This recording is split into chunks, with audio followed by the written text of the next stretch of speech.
أعوذ بالله من الشيطان الرجيم. بسم الله الرحمن الرحيم.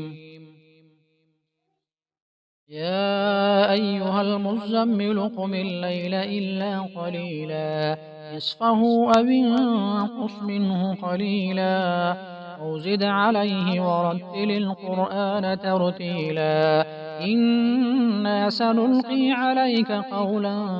ثقيلا إن ناشئة الليل هي أشد وطئا وأقوم قيلا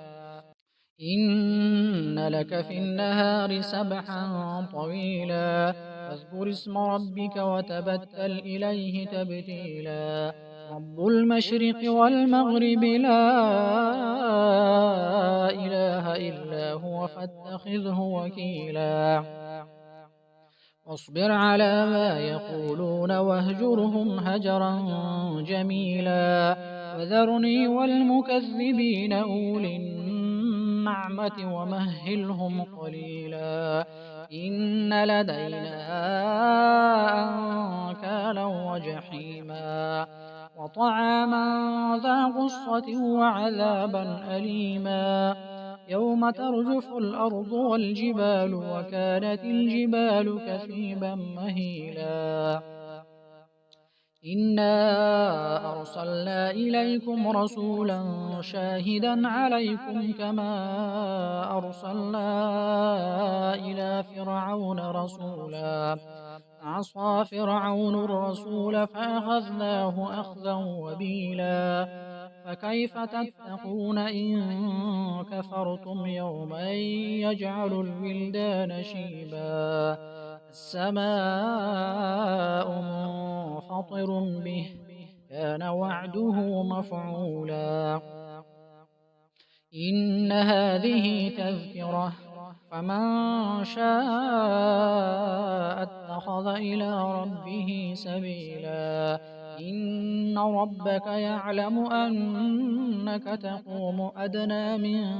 ثلثي الليل ونصفه وثلثه وطائفة من الذين معك والله يقدر الليل والنهار علم أن لن تحصوه فتاب عليكم فاقرؤوا ما تيسر من القرآن علم أن سيكون منكم مرضى وآخرون يضربون في الأرض يبتغون من فضل الله وآخرون يقاتلون في سبيل الله فاقرؤوا ما تيسر منه أقيموا الصلاة وآتوا الزكاة وأقرضوا الله قرضا حسنا وما تقدموا لأنفسكم من خير تجدوه عند الله هو خيرا وأعظم أجرا واستغفروا الله إن الله غفور رحيم بسم الله الرحمن الرحيم سبح لله ما في السماوات وما في الأرض وهو العزيز الحكيم يا أيها الذين آمنوا لم تقولون ما لا تفعلون كبر مقتا عند الله أن تقولوا ما لا تفعلون إن الله يحب الذين يقاتلون في سبيله صفا